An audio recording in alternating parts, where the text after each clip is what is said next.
As Hollywood prepares to honour the best in film at the 88th Academy Awards, a new report has put Tinsel-town's lack of diversity in the spotlight.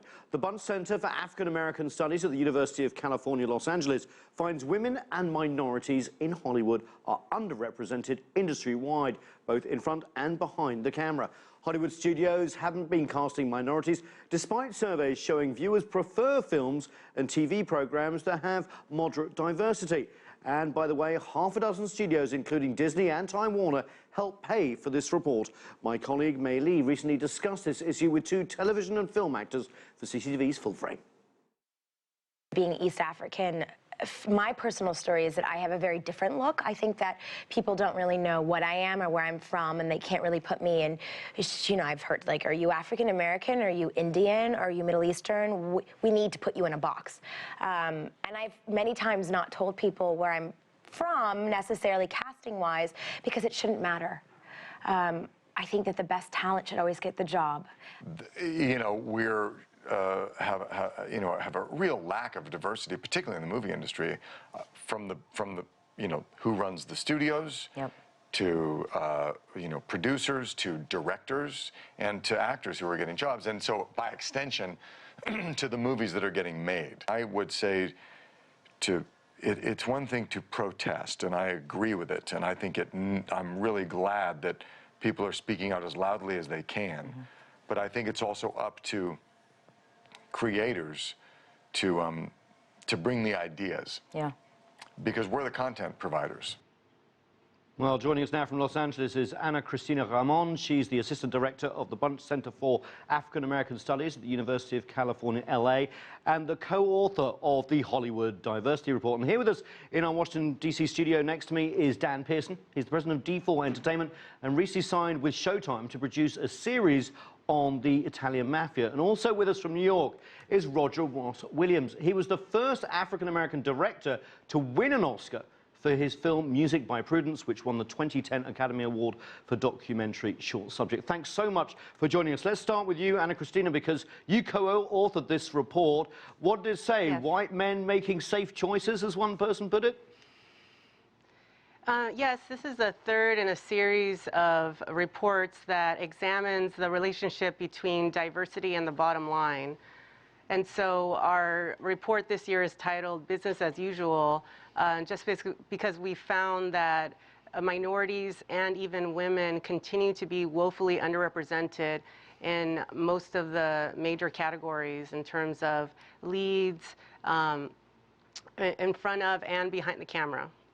I want to go to Roger Ross Williams because you are a rarity to win an Oscar in the first place, but as a person of colour, an even bigger rarity, as we know from the numbers. First of all, what does it feel like to have an Oscar, and why aren't more people of colour having them?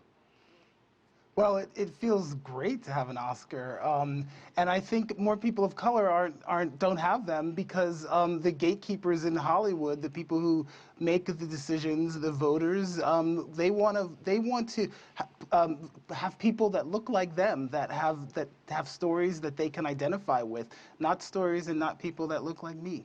Well, Dan, this is interesting because we're becoming much more of a diverse country here in the United States. More and more people are diverse going to the movie theaters. Doesn't this make good business sense for them to actually get on the train here? I mean, it's not 1955 anymore.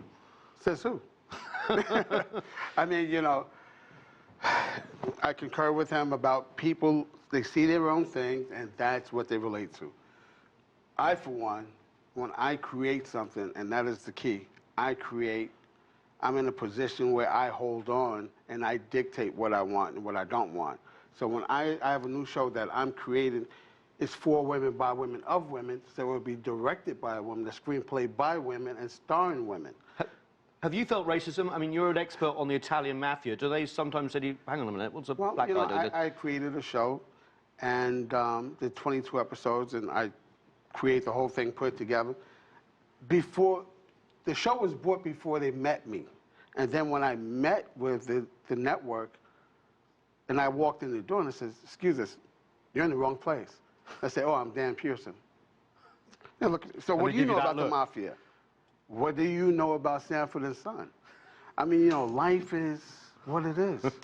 Anna Christina, I want to pick up on that because there's been a huge reaction to this year. Obviously, no nominations for actor or actress. Again, the same last year. But is it right to sort of try and call for a boycott of the Oscars? Aren't they a symptom of the disease rather than the disease?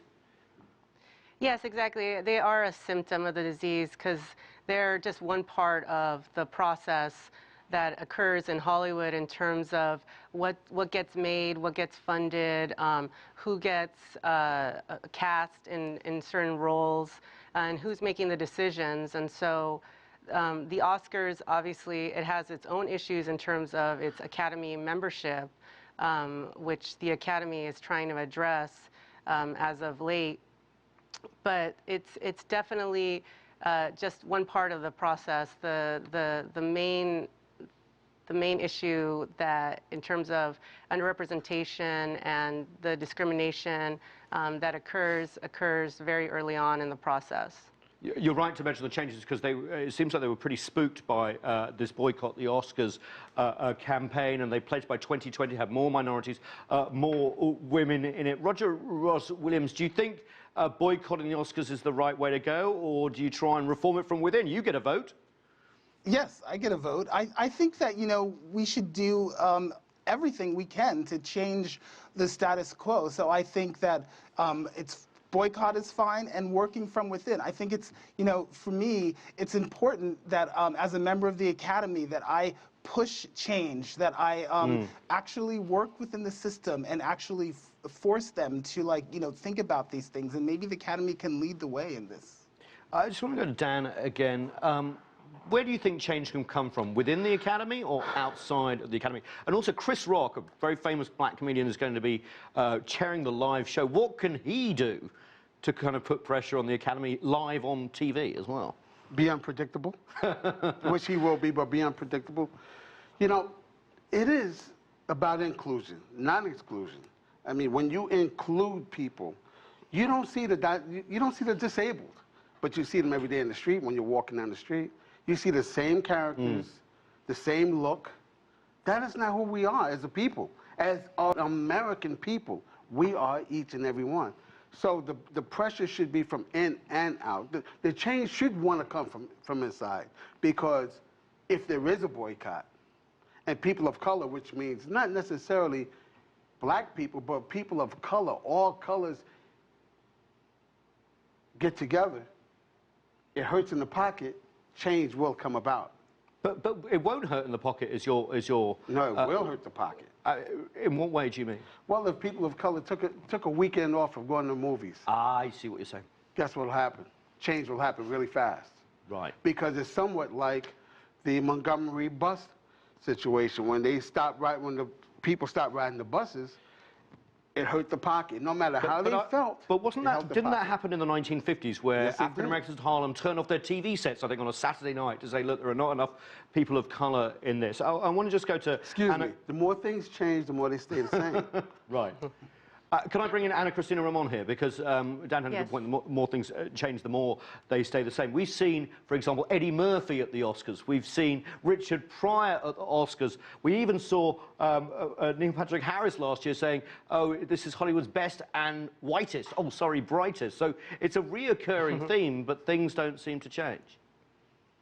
Yeah, there's definitely peaks and valleys in terms of what goes on in the industry. And what happens is that the people in positions of power are usually white males, or they are white males. And what happens is that if there is an instance where movies that have minority leads or a majority minority cast do well, they often are rationalized in terms of saying, like, oh, this is just one instance, this is just because of these particular circumstances that movie did well. Let's keep investing in what we've always invested in, and let's make these other projects be exceptions to the rule. And so then in those cases, what happens is that then the status quo just remains the same, and the culture never changes in Hollywood, because those that are in positions of power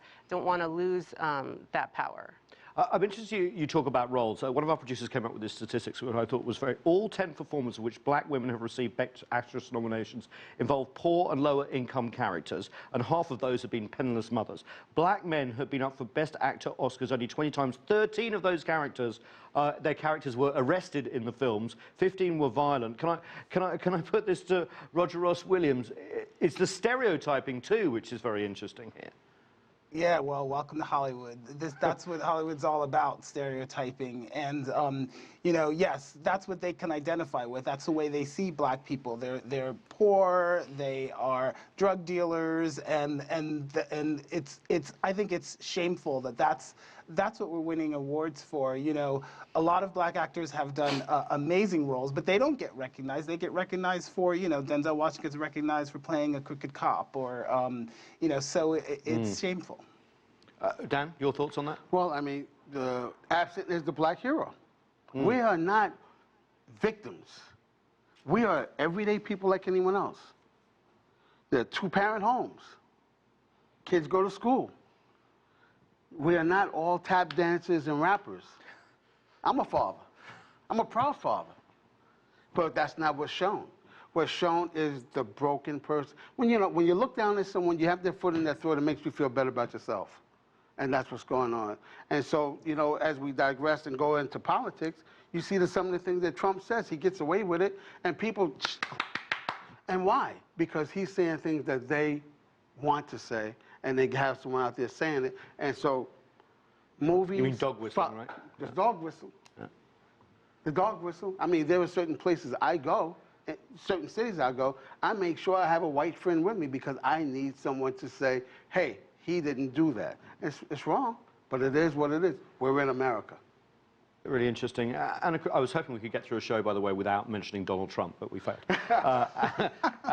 Anna Christina Ramon, so is there a magic bullet here? How do we change things over time? Yeah, what we write about in our report is that there is no one magic bullet. Obviously, if there was, then you know, it would be easy just to put that out there, and then, you know, everything would be because quotas wouldn't work. For example, you have to, you know, give 20% of roles. So what suggestions do you have? Well, it's basically what we advocate for is that the change needs to occur at the top. And so in terms of who's at the top, who are the big power players, it's the executives, it's the agents, who are they? And what we found in the past couple of years when we actually examined the executive suites and we examined the agencies this year, we find that the majority are white and the majority are male. And so it's, you know, obviously a no surprise to anybody, but we found a way to document it.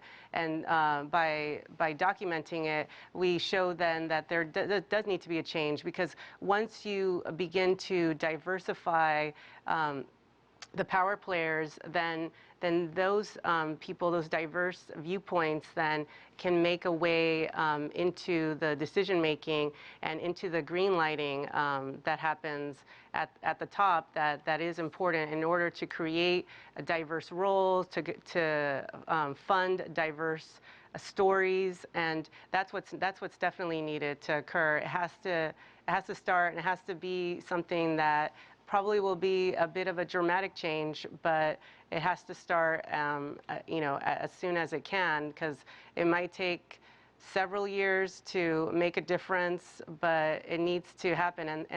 And there is no need for necessarily a quota, but there is that talent that's out there, and if there's not enough talent out there, then there needs to be more mentorship to get that talent, to get those young executives to the top level. But there are definitely people out there that are working in this industry now. They just need to get the opportunity. I'm glad you talked about mentorship, but Roger Ross Williams, I'm sure you're a mentor to many. Yeah. What's your advice for up-and-coming, black and female wannabe filmmakers to make it in this world?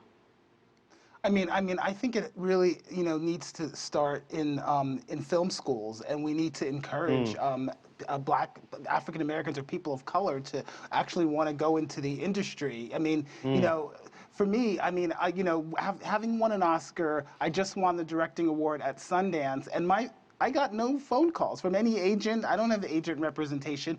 I'm invisible to Hollywood, and I think she's right. I think that it's going to change when studio executives, when agents are people of color who can identify with people like me.